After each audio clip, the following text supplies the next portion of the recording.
Está con nosotros Israel Almaguer. Él es socio líder de metales y químicos de la industria manufacturera en Deloitte Spanish Latin America. Israel, ¿cómo estás? Buenos días. Hola Rodrigo, ¿qué tal? ¿Cómo estás? Muy buenos días. Gracias a ti y a tu audiencia.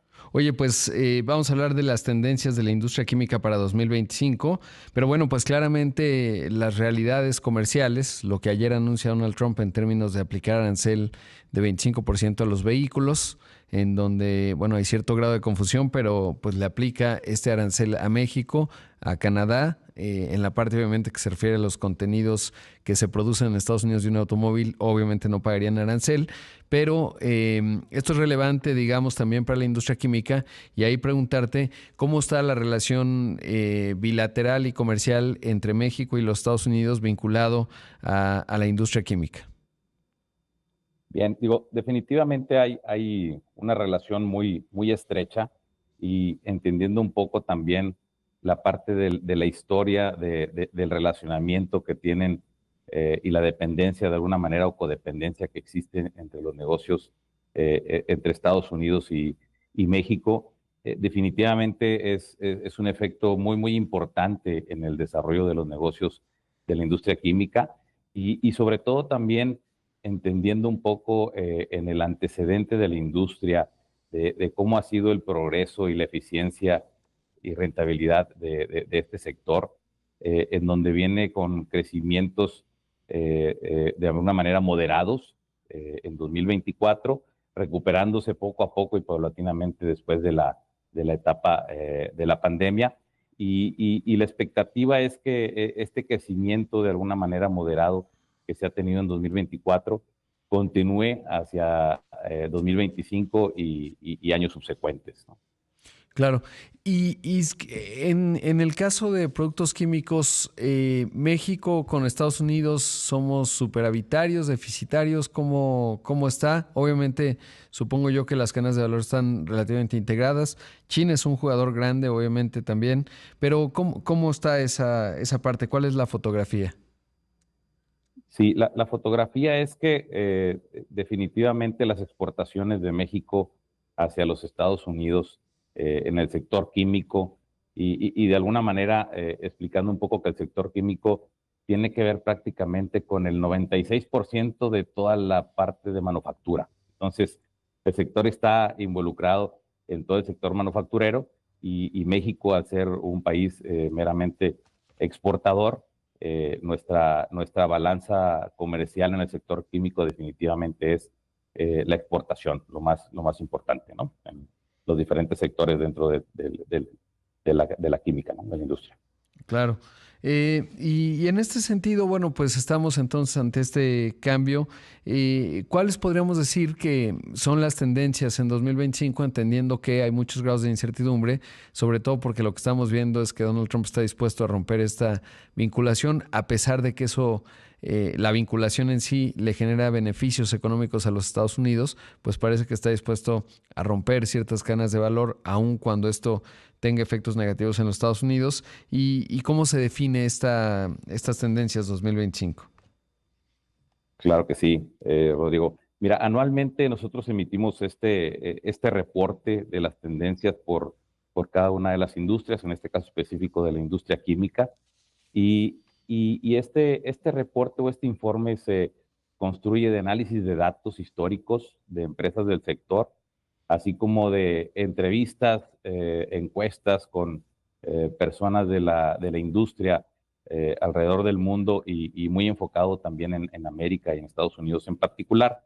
Y derivado justamente de esta construcción de datos y análisis de información histórica, es que resulta este estudio con 5 perspectivas que son las más importantes que vemos hacia adelante en la industria, ¿no? Y que actualmente, incluso como tú lo comentabas, ya hay algunas de estas tendencias que se preveían en 2024 que ya se están materializando, ¿no?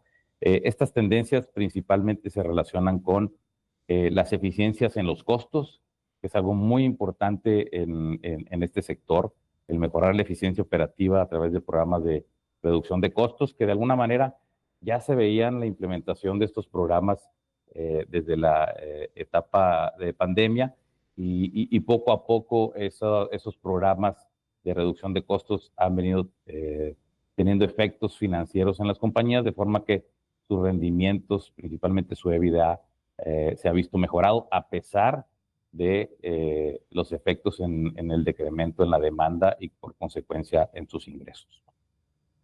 Otra tendencia importante también que hemos identificado es el enfocarse en los mercados finales, ¿no? Esto es crear soluciones que vayan enfocadas hacia el consumidor final de la cadena de suministro y no solamente a tu cliente inmediato, ¿no?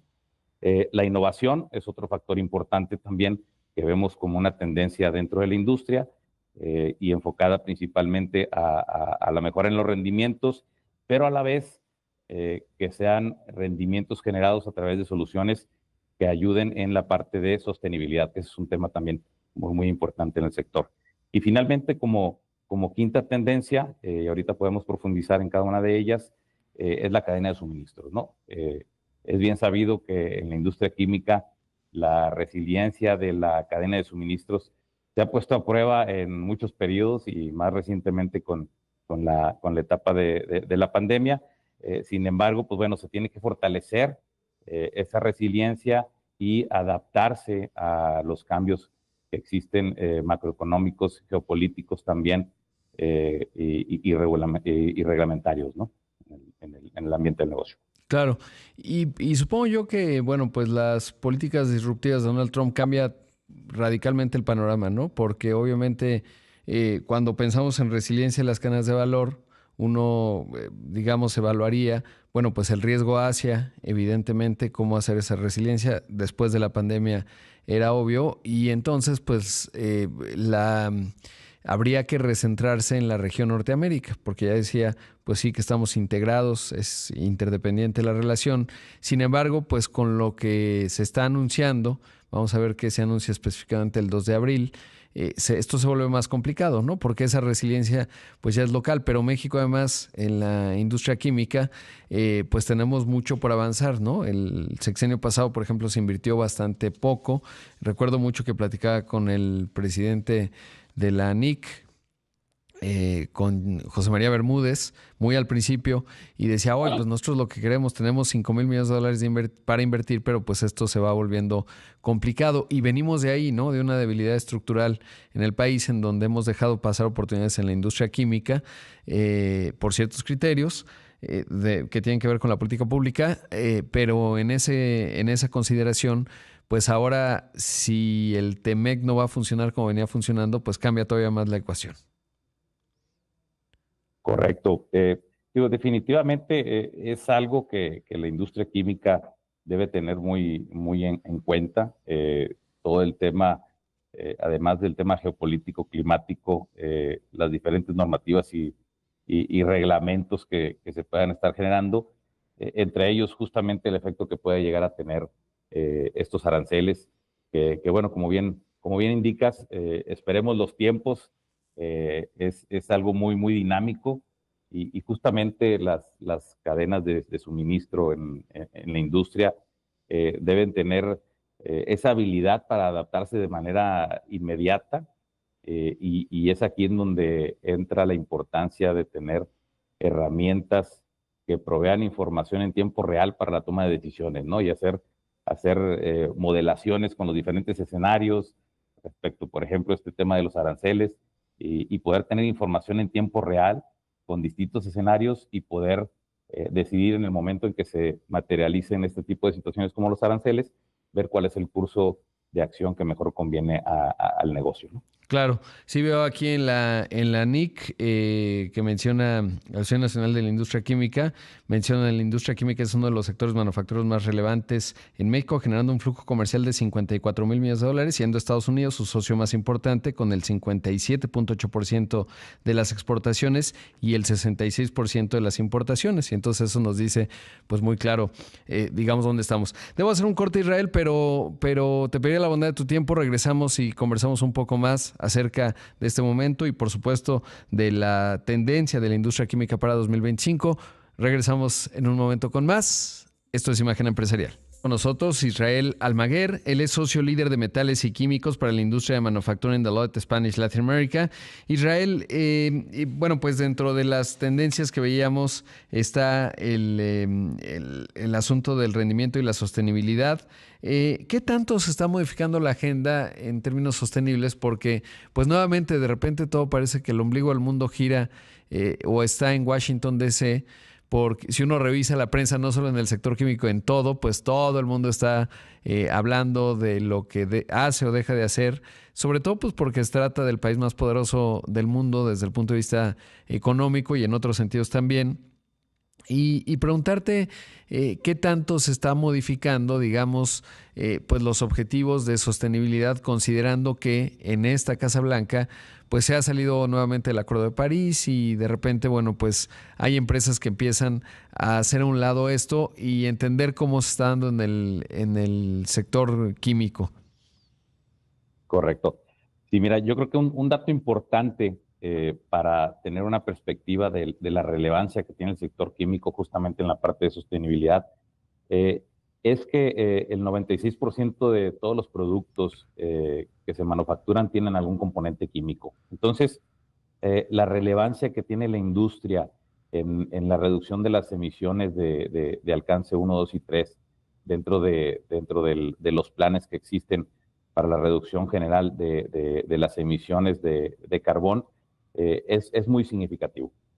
Sin embargo, muchas compañías del sector de alguna manera han tenido pues de alguna manera la queja o la limitación de que de pronto el uso de las energías limpias está de alguna manera limitado y no existe aún mucha tecnología y mucha oferta en relación a energía limpia, dado que, bueno, este es un insumo muy importante en la industria química. Un porcentaje muy significativo de los costos de esta industria están en torno justamente a la utilización de la energía. Y bueno, esa limitación en relación a la generación de energías limpias para el uso en los procesos productivos de la industria es algo que detona también y complica el poder cumplir estas métricas, ¿no?, de sostenibilidad en la industria, ¿no? Sí, sin duda. Sí. Ahora, bueno, en los datos que nos has compartido, pues obviamente muchos están en la eficiencia de costos. Creo que ahora esto estará todavía más. Por ejemplo, el 18% de los encuestados afirma que la motivación detrás de sus inversiones de capital en el año antepasado, en 2023, estaba orientada a la eficiencia operativa y el 26% de los encuestados mencionó que la sustitución de plantas y equipos existentes pues era una motivación clave y esto iba a continuar o la implantación hacia el 25 y 26. ¿Cómo crees que se va a modificar, digamos, estas ópticas? Porque estoy seguro que si hiciéramos esa pregunta hoy, en marzo de 2025, bueno, primero hay mucha confusión, como ya decíamos, hay todavía mucho por entender, saber cómo va a ir aterrizando esto, pero ¿cómo consideras que esto pueda afectar, sobre todo si tu mercado de exportación y la manufactura local? Porque además es importante otro dato, ¿no? Finalmente los productos químicos intervienen en el 95% de los bienes terminados. Entonces, pues es transversal y si la manufactura en general se va a ver afectada, pues esto evidentemente impacta al sector químico, que es parte esencial de ello. Y ahí, pues seguramente las respuestas cambiarían bastante, ¿no?, en estos últimos meses a propósito de esta incertidumbre que se va generando. Correcto, correcto, Rodrigo. Mira, un dato muy interesante es que, como comentaba hace un momento, las empresas del sector ya venían preparándose después de la pandemia con planes en cuanto a la eficiencia en los costos. Y una estadística muy interesante por ahí que tenemos al momento de que actualizamos nuestros análisis de datos es cómo el crecimiento del cash, del flujo en la industria Ujú. química, se ha incrementado de manera significativa. Esto, pues derivado justamente de la implementación exitosa de este tipo de programas de reducciones de costos, que obviamente han implicado de alguna manera reducciones de personal y por otro lado eficientar las operaciones que se tienen actualmente, relocalizando y cerrando algunas operaciones en algunas localidades para moverlas hacia otras operaciones pudieran tener tecnología más avanzada. Pero fíjate, una estadística interesante es que entre 2018 y 2023, el efectivo en las empresas de la industria química aumentó un 27%, mientras que el EBITDA aumentó un 2.6%. Esto es un dato clave y muy preciso en relación a que estos programas de eficiencia en los costos pues ha venido resultando de manera exitosa en el sector. Y esto, obviamente, pues en preparación a un futuro incierto como esto que veníamos platicando respecto del tema de los aranceles y las políticas que más adelante puedan llegar a generarse, pero también las prepara para tener el flujo suficiente como para poder reactivar toda la parte de fusiones y adquisiciones, que es otro factor que de alguna manera en los últimos 2, 3 años ha estado un poco sin mucho movimiento, y esperamos que a raíz de estos flujos de efectivo que se están generando de estos programas de eficiencia pueda detonar en una mayor operación de este tipo de transacciones. Claro, sobre todo porque en escenarios de, pues diría, de desaceleración o recesión, dependiendo cómo va evolucionando esto, pero los datos muestran pues que sí, la economía mexicana va con desempeño 0%, de acuerdo a los datos del INEGI, pues genera oportunidades de compra interesantes para aquellos que han cuidado el flujo, siempre y cuando también pues hay que mitigar los efectos de tipo de cambio. Ahí las coberturas son fundamentales, porque obviamente la industria química mexicana está muy vinculada obviamente a insumos dolarizados en términos de la importación, y ahí creo que tiene que haber mucho cuidado en esa parte, Israel. Pues te agradezco mucho, Israel, la entrevista, y bueno, pues con las tendencias químicas para 2025 y viendo cómo se van dibujando hacia adelante en un escenario de alta incertidumbre en donde todavía hay muchas cosas que tienen que aterrizar con nuestro principal socio comercial en esta industria también. Muchas gracias. Correcto, muchas gracias, Rodrigo. Al contrario, gusto saludarte. Ahí escuchamos un abrazo para ti. Ahí escuchamos a Israel Almaguer, el socio líder de metales y químicos de la industria de manufactura en Deloitte Spanish Latin America.